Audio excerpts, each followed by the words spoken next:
Kota B, Berimba Kareba. Semoga Anda selalu sehat dan terus bersemangat. Saatnya Anda menyimak berita Sulawesi Tengah bersama saya, Fatur Rahman.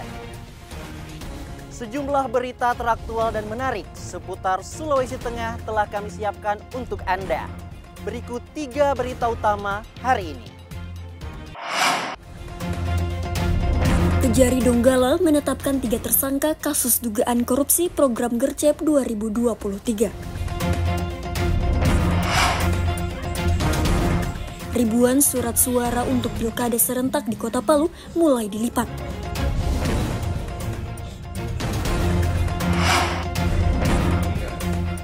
Polres Morowali Utara menangkap seorang pengedar sabu-sabu asal Sulawesi Selatan.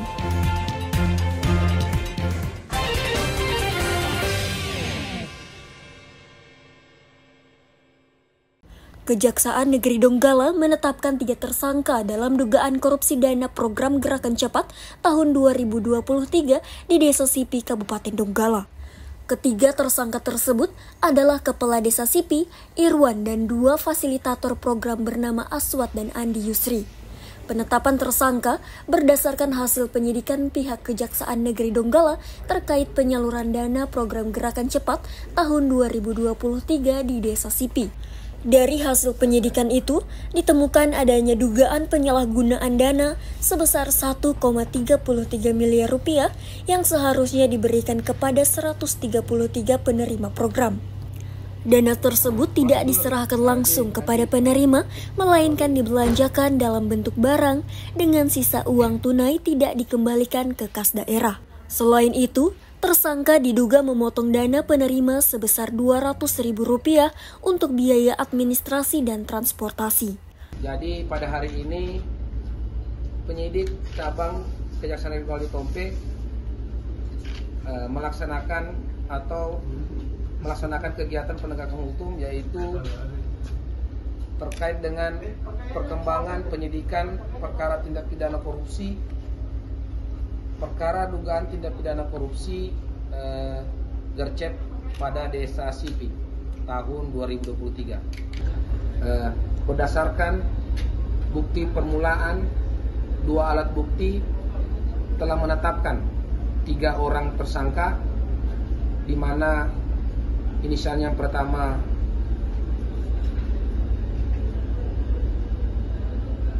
IW, yang kemudian AW, dan yang ketiga AY. IW sendiri kapasitasnya selaku kepala desa, AW sendiri kapasitasnya selaku fasilitator, dan AY sendiri kapasitasnya selaku fasilitator. Nah, kemudian terhadap ketiga orang tersebut dilakukan penetapan tersangka. Selanjutnya dilakukan tindakan penahanan rutan atau rumah tahanan negara selama 20 hari ke depan. Usai penetapan tersangka, penyidik Kejaksaan Negeri Donggala langsung menahan ketiga orang tersebut di rumah tahanan kelas 2 Palu. Ketiganya akan menjalani tahanan sementara selama 20 hari untuk mempercepat proses penyidikan. Ikram Boya Oge melaporkan dari Donggala. Komisi Pemilihan Umum Kota Palu mulai menyiapkan logistik untuk pemilihan kepala daerah serentak 2024 di Kota Palu. Ribuan surat suara baik untuk pemilihan wali kota maupun pemilihan gubernur Sulawesi Tengah mulai dilipat. Pelipatan surat suara yang dilakukan di lantai 3 aula kantor KPU Kota Palu dengan melibatkan sedikitnya 100 relawan. Mereka bertugas melipat surat suara baik untuk pemilihan wali kota dan wakil wali kota Palu serta gubernur dan wakil gubernur Sulawesi Tengah. Adapun surat suara untuk pilkada, baik Pilwalkot Palu maupun Pilgub Sulteng, jumlahnya sebanyak 281.373 lembar. Surat suara tersebut akan digunakan untuk warga yang masuk daftar pemilih tetap 274.293, ditambah dengan cadangan sebanyak 7.080. Hari ini kami start pelipatan surat suara wali kota yang jumlahnya 281.373 lembar, paling banyak. Itu sudah kombinasi antara surat suara DPT 274293 dengan cadangan 7.080 surat suara. Untuk wali kota, begitu juga jumlahnya untuk gubernur dan wakil gubernur. Sehingga kita memperkirakan dengan waktu yang ada, teman-teman yang kita libatkan ini adalah mahasiswa dan masyarakat untuk melibat sebagai bentuk partisipasi publik terhadap pelaksanaan pilkada, dengan catatan orang-orang yang kita seleksi ini yang tidak bermasalah di kita sebelumnya. Karena sekali lagi kotlapnya ini mantan pelipat 2019 menjadi kotlap 2020 dan menjadi kotlap lagi 2024 dan sekarang yang jadi kotlap. Proses pelipatan surat suara pun diawasi oleh Badan Pengawas Pemilihan Umum Kota Palu.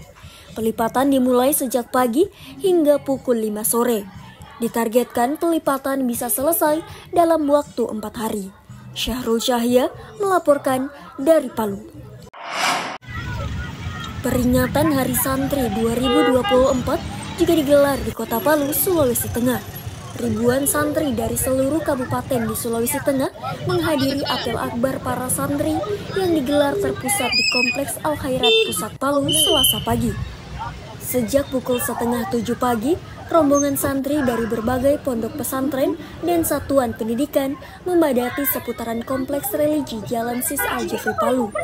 Sedikitnya, ada belasan ribu santri mengikuti apel bersama di halaman Al Khairat Pusat Palu.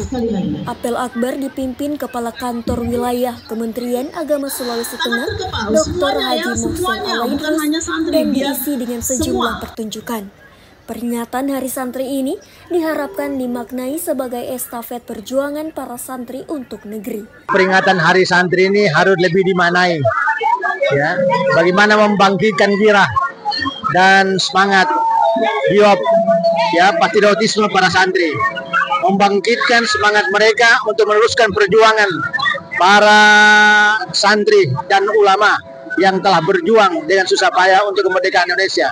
Saat ini santri kita harapkan mereka mempunyai jihad untuk bisa berhasil dengan cita-citanya. Kita ingin membangkitkan semangat para santri memiliki tanggung jawab. Mereka akan menjadi pemimpin.